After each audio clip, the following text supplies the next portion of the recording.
Hi, I'm Alister Benn, and this is Vision and Light Episode 8.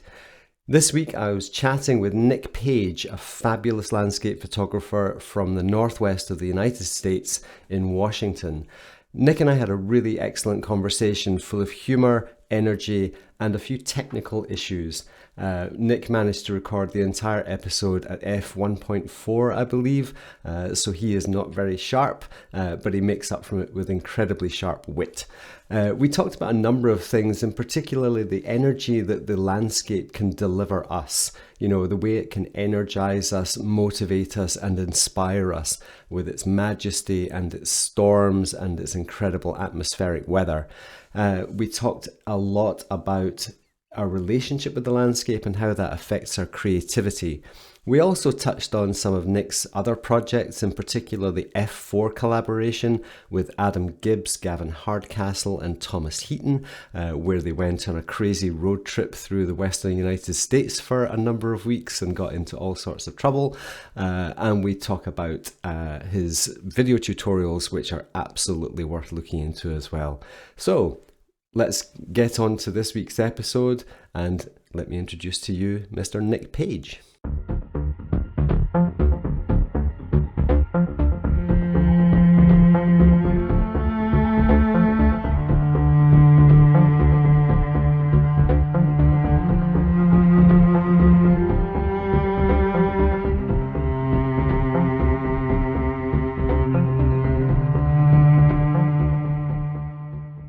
Mr. Nick Page, nice to see you. Thank you for having me on. We've been chatting for a little bit, and it's fun to finally get to come and infiltrate your YouTube channel. It's pretty cool. I really like your YouTube channel. It's cool to be here. Well, thank you very much. That's much appreciated. And you are the first person who's actually on Vision and Light who I've never actually met or talked to. So this is a slightly different direction we're going in. But what we're doing is we've obviously got this 6 degrees of separation thing going on where you're very, very close friends with Adam Gibbs, as am I. And obviously living up in Washington State, you're in that pack of other great Northwestern photographers like Mark Adamus and Sean Bagshaw, and the list goes on and on and on. So we're going to have a slightly different chat now, I guess, because we're not already knowing each other, but I think we've already worked out that with the number of guitars and amps we have lying around our studio. Yeah, it turns out we're both musicians and both lovers of music. And you're taking a risk by having me on. I appreciate the trust, the gesture of trust. Well, we were chatting before we came on air, and I think you can get a very good judge of someone's character these days by, first of all, the way they portray themselves online, and the way they behave in times of crisis that we're obviously in right now. Mm-hmm. And I've been super impressed with that recently. I mean, I've known about you for a long time, obviously through Adam and then the F4 group, and you know the videos that you produce and all your great images. So I've known you for a good long while, but I think it's worth mentioning that over this last few weeks, you know, with the big lockdown and so forth, I think your characters really come through in that in quite an impressive way. Well, I appreciate that. I'm really terrible at accepting compliments, so I'll do my best. I'll stop them now. Yeah, thank you. No more compliments, please. Okay. Right, yeah, it's crazy times, and like you said, people's character tend to shine through, not always in the best light. And when things are kind of crazy, it makes me fully appreciate my current situation, because my current situation has not always been how it is now. You know, I'm far more comfortable in life than I've ever been. I grew up very, very poor, and it makes me fully appreciate my current position. And it makes me, like I kind of mentioned earlier when we were chatting, it makes me almost feel guilty for being okay, especially when I know that there's other people that are not. But at the same time, I think we've got a responsibility to to continue to bring hope and optimism and a positive attitude, because nothing makes a situation worse than a negative attitude. So I like bringing positivity into all of these situations as well. So hopefully we'll bring a bit of cheer into people's lives this afternoon. Well, I better get a beer if we're going to be cheery. I'll be having a scotch after this, I think. So the first thing I was going to ask you is, I think, you know, you're quite a well-known figure in the scene, and rather than going through your entire life history of how you got into photography and how long you've been doing it, I mean, I think that information is fairly well publicized. I think what I'd like to get straight into is, what does photography mean to you? What does the landscape mean to you, and why do you make photographs at all? It's a loaded question, you know, and I don't want to call myself shallow, but I'm not a super deep thinker. I tend not to like get super philosophical all the time. You know, I don't overanalyze, you know, what things mean to me. I tend to just go forward rather than reflect back upon what I'm doing. But, you know, what appeals most to me about going out into nature, well, first of all, I love being out in nature. I feel like it's my natural habitat to be outside, listening to birds chirp rather than horns honk.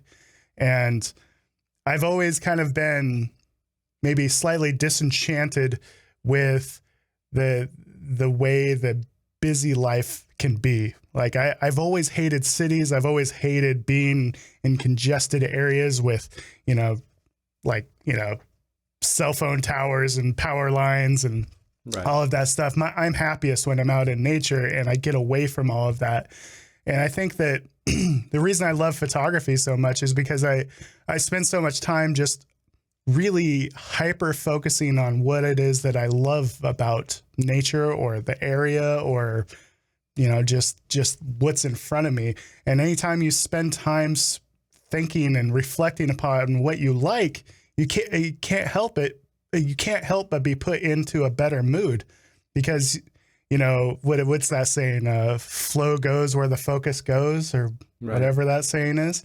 If you spend time thinking about and meditating on what you love, you're just happier rather than focusing on what you hate and what you don't like. That puts you in a negative mood. When I do photography, I'm always put into a more positive mood, just because I'm focusing so much on what I like. And I think if I boil it down, that's why I'm happier when I'm doing photography. I also like to, I'm a Pisces, so I'm always kind of living in fantasy land in the back of my head. And I love just losing myself to an audiobook or to a book.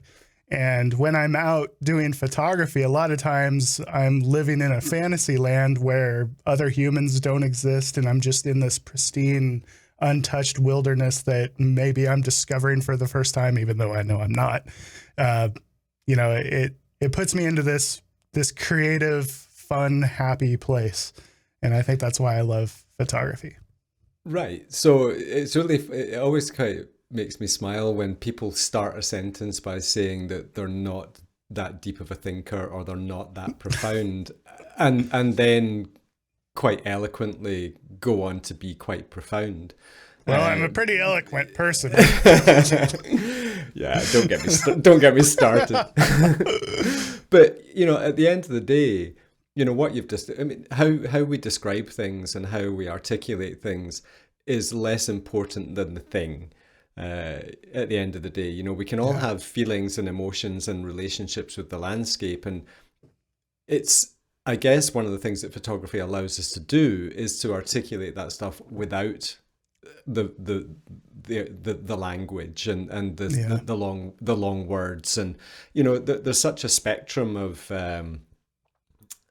articulation. You know, there's people who are really, really profound, and then there's people who make nice, simple sentences. But at the same time, your images are very detailed, and there's a huge amount of creative awareness, I would call it, in your work, in that you've got great awareness of three-dimensionality, you've got great awareness of depth, you've got great awareness of light and how it interacts with the landscape. So there's a very profound degree of articulation in your images. Does that count as a compliment? I guess it does. Yeah, I'm starting to get a little uncomfortable. Okay. But I appreciate that. And, it's funny that you talk about an awareness of three-dimensionality and stuff. In your interview with Mark Adamus, I found myself maybe for one of the first times really like hearing somebody else vocalize what I try to do in my photography. I've always been a huge Mark Adamus fan, like a lot of people. And one of the terms that I've used that I wasn't even sure is even a correct word is three-dimensionality, Right. And he mentioned that a bunch of times. And that's one of the things that I'm always talking about and trying to inject in my own photography, a sense of depth, a sense of having, so much depth in an image that it feels like you're there. It helps with the feeling of, putting the person into the photo. And It was so cool to hear Mark talk about that, because I was just like, fist pumping to the screen, because it's exactly what I talk about all the time and I think about all the time. To hear it from somebody that I idolize was really, really validating for me. That's right. And the conversations I had with him back in 2014 and 2015 were really focused on that, because I think throughout the history of landscape photography, there's always been a feeling that we've been fighting the medium. We've been fighting the tools, whether that's dynamic range, the limited dynamic range of certain mediums, or the, focus, the limited focal depth of field, or, and in particular, the two-dimensionality of a photograph. We've been fighting that in a big way. So I know the answer to this, because I teach this an awful lot of the time in terms of how to create three-dimensionality in processing. So maybe that's something that might be worth a bit of a mention right now is, Sure. We can talk about ways of injecting that through processing. Yeah. And what we'll do is we'll get some of your images up on the screen at the same time, and we can discuss the look that we're actually creating through the methods that we're going to describe. So one of them would be to add more detail, clarity, structure, luminosity to the foreground, and that allows it to feel more tactile and closer, for example. Yeah. I think the main ingredient for changing a sense of depth is just contrast. Things that are close to camera, because there's, as you would experience it if you were standing on a cliff or something at a vista, things close to you would be nice and contrasty because there's no atmosphere between you and it. But things way off in the distance get more and more hazy and less contrasty. So that's one of the ways that I try to do it is anything that is close to camera should be nice and contrasty. Anything that's far away should be less and less contrasty. And it's one of those things that we have to keep an eye on as we process an image, because one of the main things that we always do to almost every raw file is add contrast. And by adding that contrast, we're losing that depth in the background. So that's one of the things I always try to keep an eye on is like making sure the backgrounds are not getting too contrasty or too close to the black point, that kind of thing. Right, absolutely. And the word I use all the time in my videos is transitions, looking at transitions from more contrast to less contrast, or from cooler to warmer, or from darker to light. And it's those transitions of contrast, because everything is contrast, really. Whether it's saturation, because you have more saturated colors in the front, less in the back. Mm-hmm. So it's really, I've watched a bunch of your videos, and I think you and I really talk in a very similar language about a lot of this stuff. And it baffles me somewhat why it's not more commonly accepted that these types of things should be normal. I feel like it's, it's one of those stigmas where, normal becomes whatever comes out of the black box that we put on the tripod. Whatever comes out of that must be normal. But that's not, a raw file does not resemble reality at all. I can reach out and I can touch flowers and I can feel, I can feel the textures, and I can look up and I can see the sky, and I can look down and see and a lot of times it's really, really hard to convey that with this stupid little black box. Yeah. So that's one of the defenses that I always have for the amount of post-processing I do. Maybe it's a selfish pursuit, but because I'm trying to justify what it is that I do in post-processing, but I'm trying to inject what it was like to experience it rather than try to trick the viewer into experiencing something different than I experienced. I'm always trying to inject what it was like to actually be there and what I was thinking and what I was feeling. And so a lot of the post-processing that I do, it's trying to bring some of that feeling back into this flat 2-dimensional raw file that to me doesn't resemble my memory at all of what it was like to be there. No, it's the eternal frustration of looking at images on the back of your camera and then importing them into Lightroom and just thinking, no. Yeah, exactly. Yeah, and I think a lot of people, when they get really down on their photography, it's because they had a better experience being there than they're seeing on their screen. And one of the benefits of getting better at post-processing is you can't always get back to that what it was like to experience it at the time, but you can get a hell of a lot closer, and so the more tools you have in the toolbox in post-processing, the more you're able to get those feelings back, inject what it was like to actually be there back into that photo. Right. I mean, I've always said to people in workshops, is learn how to do reality well is a great foundation, understanding what reality looks like, understanding what colors are natural colors as opposed to definitely not natural colors. Right. But the thing that just came into my mind talking to you, and it's partly because I'm surrounded by 5 guitars. I'm looking at your studio and you've got all your music gear, and music is obviously something that's super important in both of our lives. And I don't know quite how old you are. I'm 53, so I think I'm probably a fair bit older than you. I think I turned 40 this year, but okay. I didn't celebrate it because who the hell celebrates that? more people that celebrate that than 53, I'll tell you that. You're just thankful to still be alive. I am.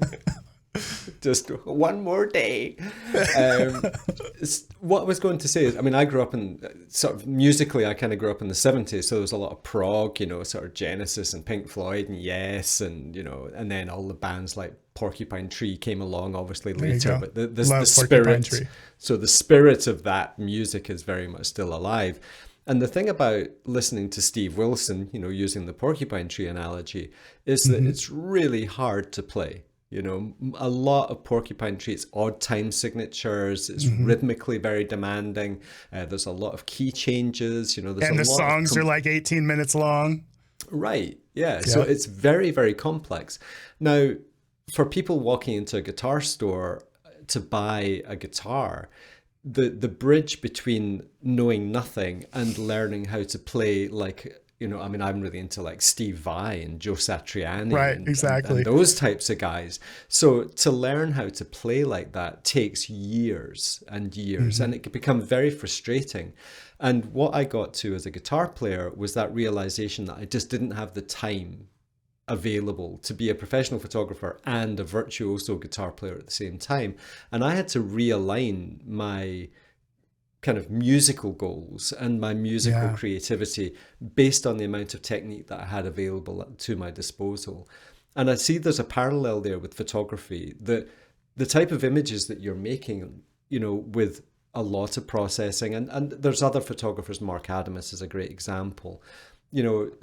Ted Gore is a real craftsman in terms of his images. To get to that level of proficiency where you're not consciously aware of the technique anymore and you can just allow the creative process to unfold, it takes, I mean, the number 10,000 hours is bandied around an awful lot.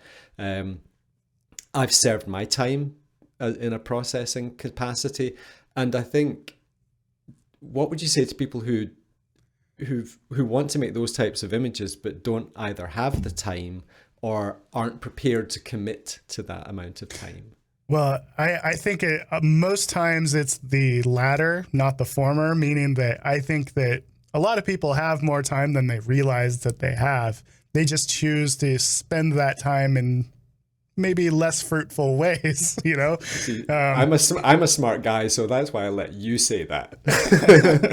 Well, you know, there's a big box in my living room that, you know, most people sit in front of for just countless hours, you know, watching movies, you know, in America, watching Monday Night Football and the news, and you never get anything fruitful out of those hours. But if you just dedicated half of that time towards getting better at something, I don't care if it's guitar or music, you know, especially something like photography where there's no physical barrier whatsoever. You could argue that to be a musician, you have to at least have dexterity. Like, you know, I've played guitar for a long time, but I just don't have the dexterity in my short little pudgy fingers in order to ever play like Steve Vai.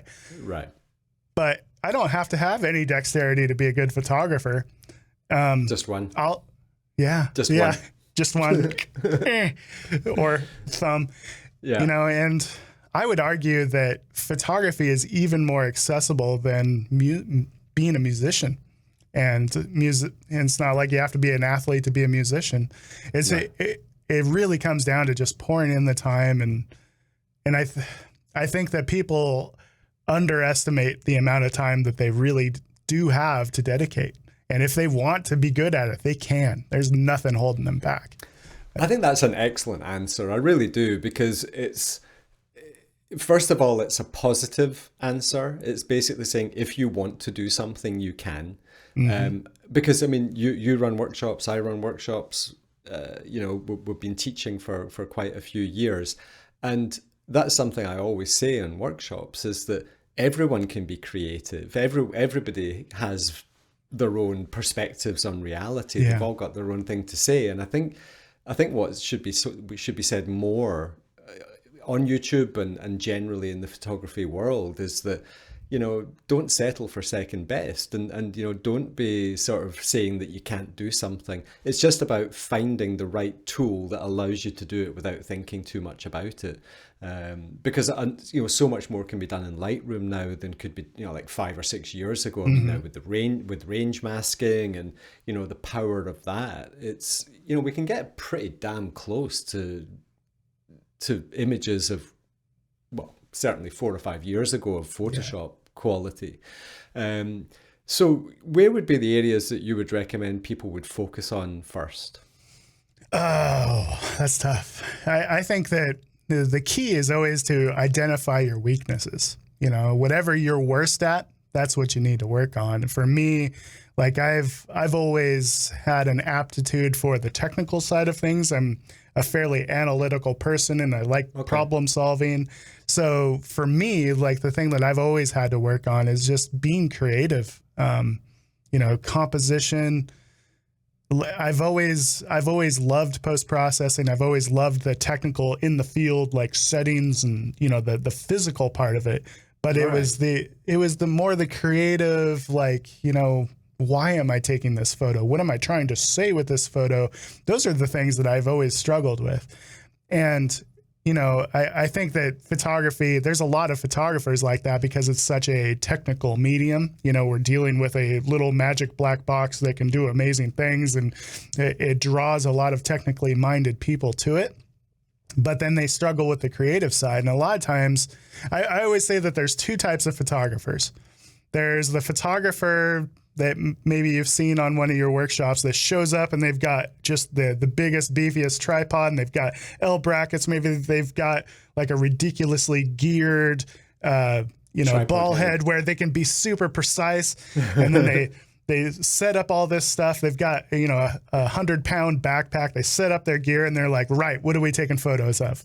Right. And then you have the other type, the polar opposite of that, that throws their camera into you know, an automatic mode and is rolling around on the ground, getting all these crazy angles, and they're not paying any attention to settings or anything technical. And there's a lot of technical problems with their images, but they have no problem with the creativity. And a lot of times we gravitate towards one or the other just because of the way our brain works, and then we have to try to fill the gap and try to grow towards the other side of the extreme. And so that, for me, that's typically my answer, is work on your weakness and you can get better at being creative. You just need to observe more photography, more paintings, more art, and you can still think of it in an analytical way, but just work on your weakness. Yeah, I mean, my big focus when I started the YouTube channel was to focus on creativity. I mean, for me, that's, there's no shortage of videos out there on how to use luminosity masks or whatever. Now, obviously, I brought the whole history brush thing into the fore recently with some videos that I did on that. Opened that particular can of worms. Yeah, and the majority of the feedback on that has been really positive. Some negativity, some people just basically saying, well, you can do all this with layers. And I'm not denying that. You can absolutely do everything with layers that you can use doing the history brush. But an awful lot of the feedback I'm getting on that history brush stuff is people who hate layers. They don't want an image with 20 layers on it at the end, because people just get lost with layers, and it just becomes very confusing. So I'm not saying it's the only way to dodge and burn, but yeah, I guess I made a kind of a statement by that you can dodge and burn. I think there was an element of clickbait with the title of that original video, which was the best dodge and burn method ever. So you're admitting to clickbait. Well, it was fairly new in my channel, so you're at a different level. No, I am not at a different level. Like the YouTube algorithm game is just, it's a black pit. It's a black void of darkness that you don't want to get sucked into, because I could talk about that forever. The YouTube is a thing. It's not always a good thing. But yeah, I totally get that. And at the end of the day, it's important. I think your videos are of a very high quality. You watch something and it's, you're going to learn. The one you posted on mood 2 days ago, I thought was the best summary of that topic in 3 minutes and 15 seconds that I think I've ever seen. You absolutely nailed it with that video. I think I said in the comment, I make hours and hours of videos on that subject, because I focus on mood and expression and creativity virtually in all of my work. But yeah, you absolutely nailed it. So I'm really happy to. You made a good point that there's when it comes to technical stuff, there's so many videos out there. There's tons of the how you do something, but what there's far less of is the why you do it. The why is so much more valuable than all of the how, because you can learn all of the techniques. You can learn how, the ins and outs of luminosity masking and guided dodging and burning through luminosity selections. And you can learn all of this stuff, but it's the inspiration behind why you're doing it that is the real value. It's meaningless without it. It's meaningless without it. Well, I think when I became a professional photographer, the first thing I asked myself is, am I going to add value to this? Are my images going to add value? Is my intellectual contribution going to add value? And I think before I even started the YouTube channel, it was, is there something I can do that's going to add value? So yeah, I mean, it's working out. I mean, it's still very new, so there's a long way to go to get the content out to the audience that seems to be out there who's looking for that type of content. So yeah, I'm not overly focused on that, but you've got to feel motivated, and you've got to feel like you're moving forward. So yeah, in terms of adding value, I think what I was really wanting to try and do was to open up avenues of potential exploration for people to. Now, one of the big things about creativity is that I think the first mistake that people make is looking for it, looking for it outside of themselves, because ultimately creativity is an internal thing. It's not something we find. It's something we recognize in ourselves. So in terms of your own quest for your own creativity. How does that kind of manifest itself? For me, I think it comes down to trying to figure out what it is that inspires me. Like what, again, it comes down to the question that you started off with, like, why do you do photography? And, what is inspiring about it to you? And, it's one of those things where just because I can do photography, it doesn't mean that I'm just going to go take a photo of something random and expect to get some kind of sense of satisfaction out of it. It comes down to like, well, why am I taking these photos? I think for me, like, I've slowly figured out that the things that inspire me are interesting, dramatic weather. Like I'm a huge weather nerd. I love photographing subjects like waves where, they're never the same twice. And, it's like photographing a living organism that is just constantly changing. And there's that element of you don't know what's going to happen next. And the weather is very similar in that way. So a lot of times when I go out and I'm feeling the most excited, the most inspired by a location, it's because I don't know what's going to happen with the light and the weather. And I'm just a fly on the wall reacting to this big, amazing thing in front of me that happens to be nature.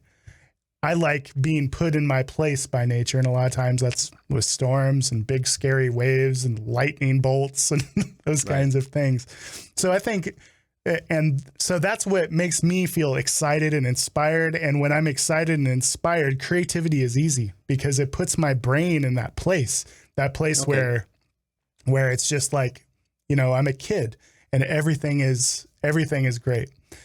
I think people need to find a similar place with their own photographic journey where they figure out what it is that excites them and inspires them. Because in the end, if you're not excited and inspired, you're going to either burn out or you're going to quickly lose your reason for doing it in the first place. And if you have no reason to be doing it, then creativity will be very challenging. So you need to figure out what it is that excites and inspires you and gets you in that creative place, I think, because otherwise if you're not in that creative place, you can't be creative, I think. Right. I mean, creativity is basically my business. It's the thing I think about the most. Talking to Guy Tal last week was a classic example where him and I think about creativity in quite a similar way. And it's one of the things I was talking to Guy about was our personalities and how we find ourselves in the landscape. And I think one of the great definitions of creativity probably is it's a recognition of something. It's almost like we're recognizing ourselves in the landscape. And when you were giving me your spiel, your sort of I was trying to think of the right word. Spiel is a good ramble. One. Your soliloquy of creativity. When you were saying that, what you were really explaining was dynamics. Yeah, so you were talking about the dynamics of the weather, the dynamics and the chaos of the ocean. There's a kind of predictable chaos with the ocean because it's coming in waves and sets. Yeah. And obviously thunderbolts and, you've got weather fronts and weather systems. And there's a certain science behind it that can help you understand the likelihood of certain events like onshore winds and how the waves are hitting with, the cliffs and stuff. But what you were really talking about, I totally see in your photographs is this kind of, there's an excitement that's palpable in pretty much all of your work, and even the ones that are, it's actually when you show your melancholy side, when you show images that are moody or are less energetic in terms of their, the color palette or the energy within the one I'm looking at to my right hand side is a big bursting wave. It's full of energy. It's full of life. The birds flying around it. I'll put it on screen now. It's such a joyful photograph. It's a celebration of life. And I think creativity is a way for us to express our perspectives, our life, the celebration of our lives. And gonna compliment you again, I guess. But you, I Don't think do you, it. Don't do it. you completely fail to do that in every possible opportunity. No, obviously, I think successful photographers are people who can articulate what it is they're trying to say. And I think your images are very expressive in their energy and their emotional output. Because I think what you've said is that you're basically, when you feel excited and energized and kind of engaged with the weather or the chaos or the landscape, that's when you're feeling your most creative. So really all your images are a celebration of your life and that relationship with the landscape. So that's right on, man. You're way better at this game than I am when it comes to like putting those kinds of, I don't know, unquantifiable thoughts or ideas into words. I suck at that because I'm such a I don't know. I'm just a very I'm this way. I don't know what that means, but when Guy corrected me last week, I said to him, I prefer the dumb ones, to be fair. There you go. Well, I'm right up your alley, buddy. Yeah, it's just it's one of those things that I feel like I can't verbalize in a meaningful way a lot of times what it is that I'm thinking and feeling when I take a photo, but I recognize it at the time. A lot of times, right. One of the things that is difficult to often communicate is just the whole concept of composition and why this composition works better in this situation. And I mean, you can sit there and you can analyze a photo after the fact and after you've taken it. But if a lot of us, that have been doing it for a long time, if we're being 100% honest, we took the photo because it felt right. Totally. We're not sitting there and busting out little grids on the back of our camera or anything. We take it because it felt right, because it felt comfortable. And a lot of art, I think that, whether it's music or anything else, once you're able to do it and get your brain out of the way, don't consciously think about it anymore. Just go through the act of doing it in a calm, peaceful, creative place. It stuff like that comes out and it just works out.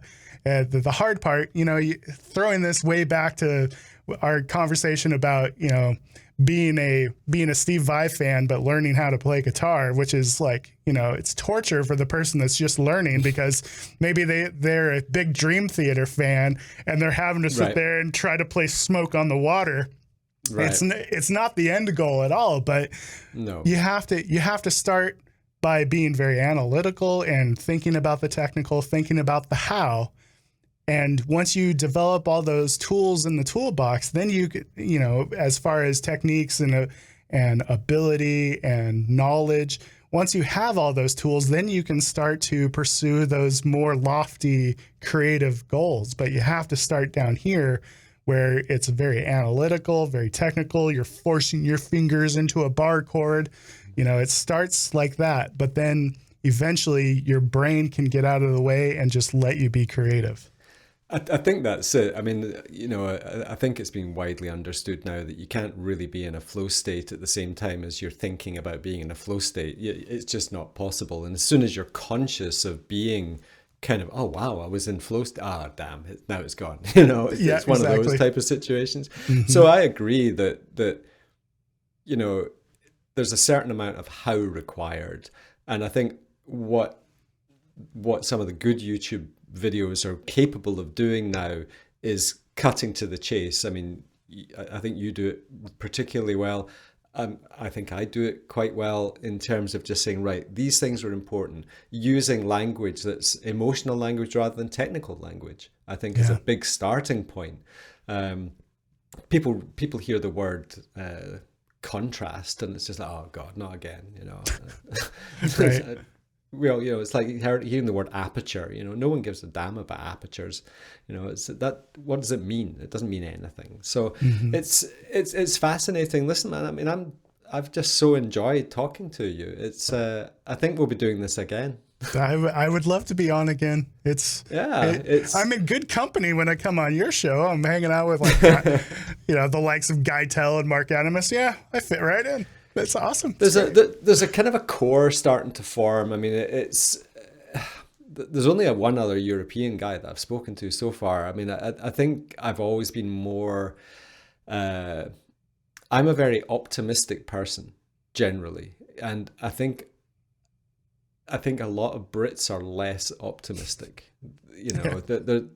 Now you can comment on this now, because obviously right now you've got Gavin Hardcastle and Thomas Heaton to deal with, and Adam, he's also Mr. Sourpuss himself. Yeah, so you've got 3 Brits. Yeah, so I currently, like, what's been keeping me sane during this lockdown situation because of the Armageddon or whatever, is I've been editing the F4 project that I filmed with Thomas and Gavin and Adam, and it's making me relive the 3 weeks that we spent on the road in January, where just spending that being outnumbered. As far as being the only American in a group of grumpy Brits, man, they just complain about everything. Nothing is good enough for those people. Well, those 3 people, I should say. Those 3 particular people. Those 3 particular people. It was quite the week, or 3 weeks. Yeah, it was pretty crazy, but. Luckily, editing that big long video series, because it's going to be 10 episodes long, plus a bunch of behind the scenes, plus all the post-processing tutorial that goes along with it. It's a ton of effort. So that's been my silver lining is I've had a big project to work on this whole time. So I've been putting in like 10, 12-hour days just video editing. I'm living in a box right now. I mean, it's this is more or less home right now. It's pretty hardcore. There's a cot on the other side of the room, and then a bedpan next to it, and then the food just gets slid under the door each morning. I know it is. It's almost. I mean, I'm the same. 10, 12-hour days just sat in here, because I mean, well, we're also together. By the time this airs, it will have been last weekend that we did the Out of Chicago thing. I think you're involved in that. I'm involved, or was involved in that. So yeah, we're keeping busy. Yes, very, very much so. And actually, I very much miss going out and traveling and being outside. But at the same time, like, there's so much administrative stuff that you can get done in these times. And it's sometimes these big forced breaks are great for like sitting back and kind of analyzing all the things that you're a part of and all of the things you're doing and reassessing, because when you're just going, you never have the time to assess anything. You're just trying to keep up. A couple of weeks from now, I'm going to be talking to Paul Ziska, who's an incredible photographer from very Canada. Good photographer. Big outdoorsman as well, a big lover of nature. And what him and I are going to be talking about are how our relationship with the landscape is going to change when we get out again. And have we just taken it for granted a lot of the time? Mm-hmm. How many times have we whinged about having traveled somewhere and it hasn't lived up to expectations and all of that type of stuff. So that's going to be a really interesting conversation to see how that's going to change, and whether when we all get out of jail, are we suddenly going to appreciate the small details that we used to walk away from? Yeah. Perspective is an interesting thing, and like it or not, our perspective has changed during this last month or whatever it's been. Well, we can hope it has.